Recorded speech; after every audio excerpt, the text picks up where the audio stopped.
Hola, ¿cómo están? Bienvenidos a su tiempo económico. Soy Juan José Mejía. Cuando en un país los gobernantes deben aplicar medidas económicas para poder enfrentar las recurrentes crisis, hay una decisión muy importante que debe tomarse. Y es a quién van a recargar el peso de esas medidas. ¿Quiénes corren con los costos de la aplicación de esas políticas económicas? Si usted le pregunta a un hombre común, la respuesta es obvia.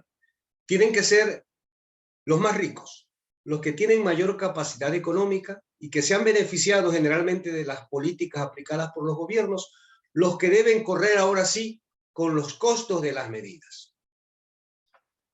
Sí, pero siempre surgen los eruditos, los analistas, opinadores de turno, generalmente que provienen de los grupos que están precisamente en el poder, que dicen, no, eso es una equivocación.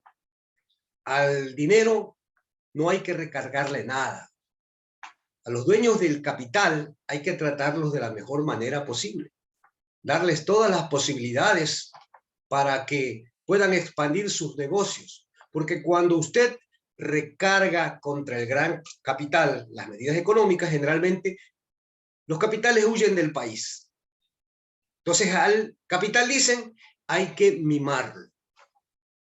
Y inmediatamente recurren a los ejemplos de aquellos países que han sido obsecuentes con el gran capital internacional y que han alcanzado un alto crecimiento. Concretamente, podríamos mencionar el caso de los famosos tigres asiáticos, los países del sudeste asiático que se abrieron al capital y que en poco tiempo lograron impresionantes niveles de crecimiento. Sí, así es. Cuando usted ve las imágenes de estos edificios lujosos, altísimas tecnologías, anuncios rimbombantes, pero quizás esto oculta lo que en realidad pasa con la distribución de la riqueza generada en esos países. Porque los niveles de explotación de la fuerza de trabajo, por ejemplo, que han sido la base del crecimiento de esos países, abren enormes brechas sociales. Gente que incluso ni siquiera es del mismo país, sino que son de los grandes capitales de las potencias que acumulan el dinero.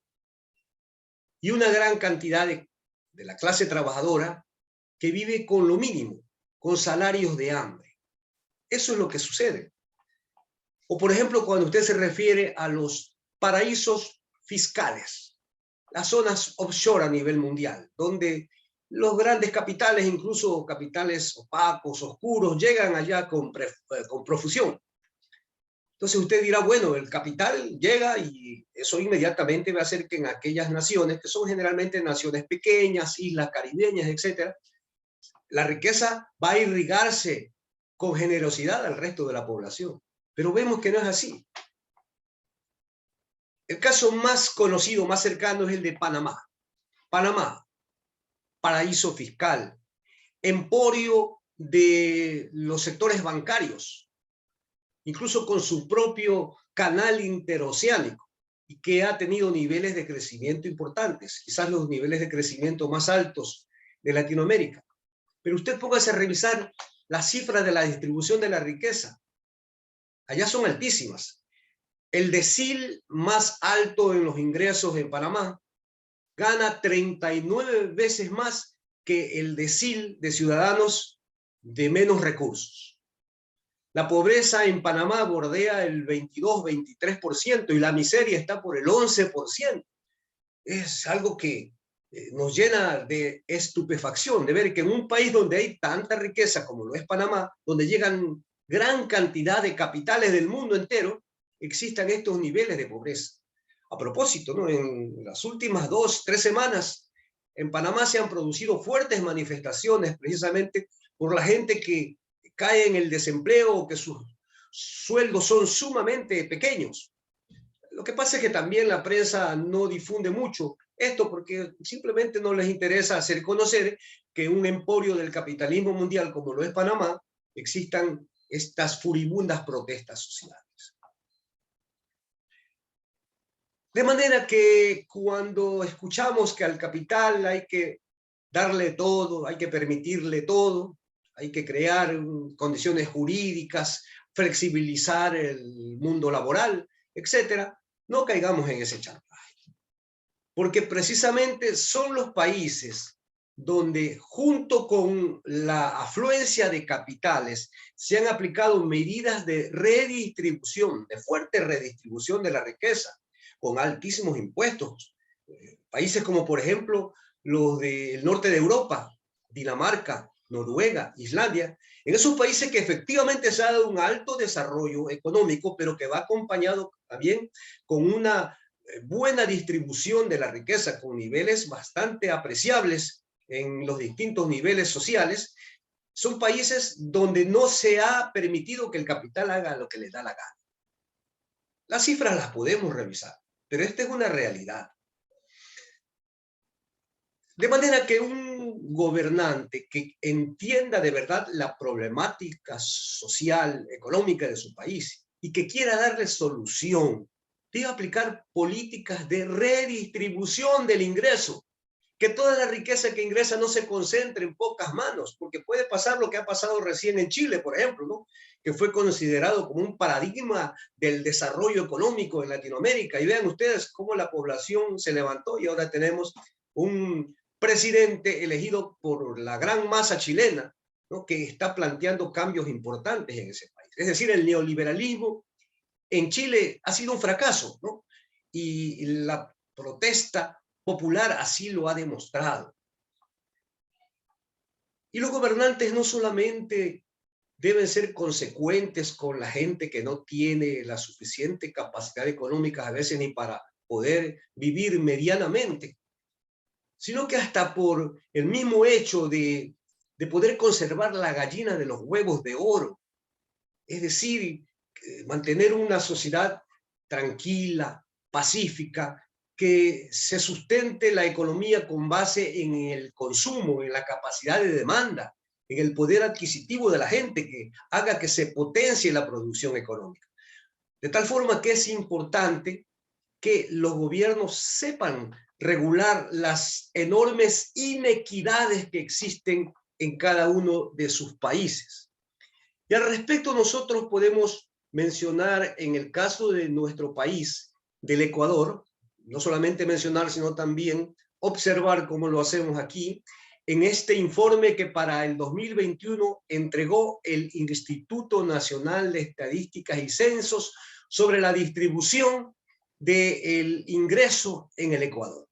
Vemos, por ejemplo, aquí tenemos cada una de las barras que se pueden observar, implican los ingresos de $100. Van subiendo sucesivamente los ingresos. Por ejemplo, en la primera barra tenemos que la gente que está con ingresos de $0 a $100, ¿no? Tiene una barra en realidad pequeña, son los desempleados, los que no están trabajando en ese preciso momento. Pero luego vemos que las demás barras, a medida que van subiendo, la barra de 200, de $300 como ingreso mensual, 400, 500, así sucesivamente, las primeras barras, donde los ingresos son inferiores a los $500, y que implican un alto nivel de pobreza, ¿no? Abarcan a más de la mitad de la población. Aquí tenemos, ¿no? Informe del Instituto Nacional de Estadísticas y Censos, ¿no? Los sueldos más bajos cubren a gran parte de la población ecuatoriana. Luego vienen las barras donde ya los sueldos son un poco mejores. Tenemos aquí $1,000 mensuales, 1,500. Esto es lo que se podría denominar como la clase media, ¿no? 1,000, 1,200, 1,300, 1,500. Vemos que la cantidad de pobladores que se ubican en esos niveles de ingresos han disminuido, ¿no? A medida que se va avanzando 2,000, esas barras que nos grafican el número de pobladores se hacen muy pequeñas, diminutas, ¿no? Y cuando ya llegamos a los niveles de ingresos de 2,500, 3,000, prácticamente esas barras han desaparecido. Es decir, la cantidad de gente que tiene esos ingresos es muy pequeña, sumamente pequeña, ¿no? Tanto es así que vean ustedes que cuando ya hablamos de ingresos de $3,500 para arriba, más de $3.500, vemos que prácticamente las barras desaparecen. Estamos hablando ya del 1% de la población que se incluye dentro de estos ingresos de 4.000, 5.000, incluso de mucho más. Es el 1% de la población en el que también se incluyen a los gerentes de las grandes empresas, a los banqueros, a los grandes exportadores, que ni siquiera podemos hablar de ellos de ingresos de $4.000, porque cuando hemos revisado los niveles de utilidad de las grandes empresas ecuatorianas, estamos hablando de utilidades de 2.000 millones, de 2.500 millones de dólares. Entonces, allí tenemos nosotros esta enorme brecha social, ¿no? La gran cantidad de la población ecuatoriana con sueldos de miseria, que rayan en la pobreza y en la pobreza extrema, y en el otro lado tenemos ese grupo reducido de ecuatorianos que tiene sueldos e ingresos desorbitantes. Y es aquí donde se incuban las profundas desigualdades y también, junto con ellas, las taras sociales, como la delincuencia, la prostitución, el contrabando. Porque ya sabemos que la pobreza es el germen donde se incuba la delincuencia. Es importante también hacer ver que dentro de los sectores denominados como de la clase media, que tenemos $1.500, $2.000 de ingresos mensuales, se encuentra el docente universitario. Sí, ¿no? En la Universidad de Guayaquil, el ejemplo más cercano que siempre yo menciono, más cercano al que yo he estado, vemos que los sueldos bueno, abarcan de $2.500 hasta $3.000, en algunos casos más. Y siempre escuchamos nosotros a los profesores universitarios que con derecho exigen aumentos en sus remuneraciones.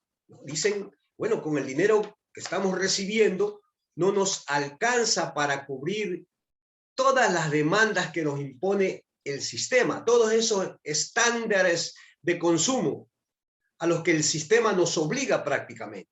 Llevar a nuestros hijos a las mejores escuelas e universidades, incluso fuera del país, tener un nivel que nos permita una casa elegante, un carro de último modelo, ¿no? Que es algo que es hasta cierto punto justo, pero que debe hacernos reflexionar a los profesores universitarios, y también a los demás profesionales que evidentemente han logrado alcanzar sus títulos con gran esfuerzo y por eso ellos piden ahora una vida mucho mejor, pero que existe asimismo una cantidad enorme de ecuatorianos, millones de compatriotas que tienen que vivir con ingresos de 300, de $400 al mes. Es decir, al observar estas cifras, debe nacer en nosotros ese sentimiento de solidaridad, de empatía con los desafortunados, con los que no han tenido la oportunidad que sí hemos tenido los profesionales para tener mejores niveles de vida. Y eso se llama, como estoy diciendo, eso es un ejercicio de solidaridad humana, que al defender, al ponernos de parte de esos sectores siempre postergados, siempre necesitados, y al tratar de que dignifiquen su nivel de vida, estamos automáticamente también tratando de dignificarnos nosotros mismos como seres humanos. Muchas gracias.